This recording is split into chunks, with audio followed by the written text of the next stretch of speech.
Hello, Hi. gaming world. I'm Felicia, And I'm Giancarlo. and this is our review of Choreo. Choreo. Choreo, like Korea, but it's here. It's written on. Oh, you don't see that. Oh, it's one of those. It's one of those games. Yes, By those games, you mean? that part of the world. And look, there's a little. Pew. So what you do with this The little who? this That? thing? What you do with it? You take your iPhone and you go, pew, and then shit appears on the screen.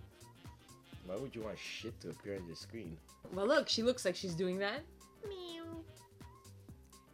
I don't think that's a she. No, No, it might be. I think Luca, she, he.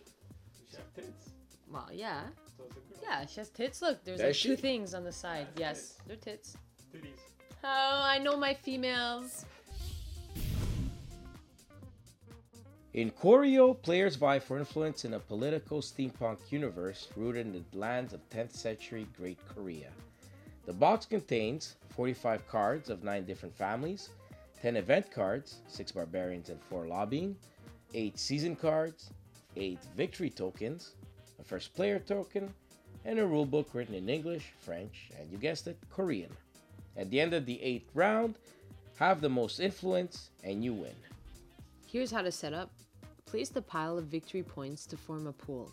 Take all 8 season cards, placing them in order from 1 to 8 to form the season deck with the number 1 on top. Grab the remainder of the cards and shuffle them thoroughly. Determine who the first player is, give him the first player token, and you're now ready to play. The round begins with flipping the first season card from the top of the season deck. This will show you the amount of cards to distribute to each player on top and the maximum amount of cards the players can have in front of them in their playing area. Then the round breaks down into 4 phases, always in this order: card distribution phase, order phase, action phase, and round ending phase. In the card distribution phase, deal out to each player a number of cards stated at the top of the current season card, plus bonuses from characters if any. We'll get into that later. Then we move into the order phase. Here, starting with the first player and going clockwise, each player will play character cards. But before we go any further, let us explain what each character does and the anatomy of each character card. Character cards have a value which denotes how many points the player will score if he has the most of this type over other players at the end of the game, and how many cards of that character there are. The bottom middle icon is the ability the character can trigger if you control the most of said character. Let's look at these characters in descending order. There are 9 merchant cards, and this character has no ability. There are 8 broadcasters, and the player controlling the most will draw an extra card during the card distribution phase. The 7 guardians will protect the player from the barbarian event card. We'll get to that. The 6 banker will give you a victory token. The 5 ship owners will allow you to play 2 different characters in a turn, but only 1 for each character. The 4 priests may destroy an event card of that player. The 3 senators will allow the player to keep 2 cards instead of discarding everything. The 2 spies allow you to steal a victory token from a player and protect you from the lobbying should you not have any guardians. And finally, the omniscient wins tiebreakers for every character or family that tie other players. The event card will affect your score at the end of the game by -1 for each you have in your player area. The barbarians will kill off any character from any player unless the player has the guardians. A lobbying will make you swap character cards from 2 players, including yourself, unless a player is protected by having the most spies, and that player has no guardian. Now let's get back to the order phase. So, starting with the first player and going clockwise, a player can put face down in front of him any number of the same character or event cards, or, should he have the most ship owners, play 2 different characters and or event cards, but only 1 copy of each. Once all players have done so, we move to the action phase. The first player will reveal his cards and do any abilities his characters can perform in any order, and at any time during his turn, so before, during, or after he reveals his cards. Remember, the character's ability only trigger if you have the most of that character. Equal quantities of characters with another player does not give you access to their abilities. Once all players have done so, we move to the final phase, round ending phase.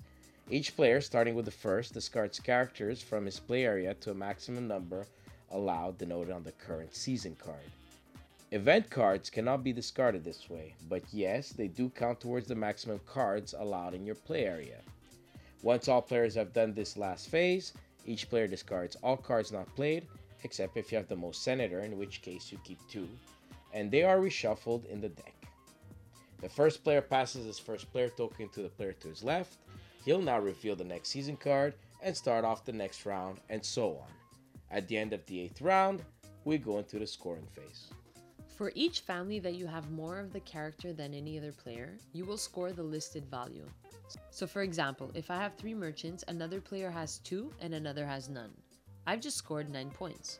Ties reward no points, and obviously neither does having the least. The Omninescent does not break tiebreakers for scoring, but he will give you 1 point, seeing that there's only one.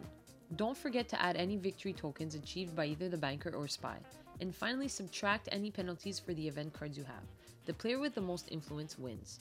First thing that jumps out of you when opening Choreo is the beautiful manga-esque art. Couple that with a steampunk theme from the character cards, their background to even the font chosen for the numbers, and you have a visually stunning style that Mooster was famous for with their other title, Gosu. The production quality is high as well, from the double-sided victory token and first player token that didn't tear when punching out, to the durable cardstock. The mechanics of the game are both simple and elegant, mixing in short-term tactics with long-term strategy, which characters or event cards you play at any given time, and, also importantly, in what position you are and when you play them is crucial. The luck factor is less relevant at the beginning of the game, but becomes a bigger factor later on.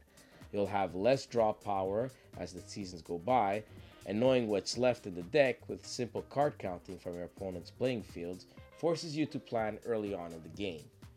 We also loved how there is no steamrolling from the player in the lead at any given point. If there is, it's because other players have allowed it. Just matching someone's family in terms of number negates their abilities. And another huge plus, this game plays in about 20 minutes. Perfect to sneak in a couple of games between other games at board game night. To fully enjoy the intricacies of this game though, it's best played at 3 to 4 players. Definitely check out Choreo. It's got tactics, strategy, luck management, and style. This game gets 8 stellar steampunk bling out of 10.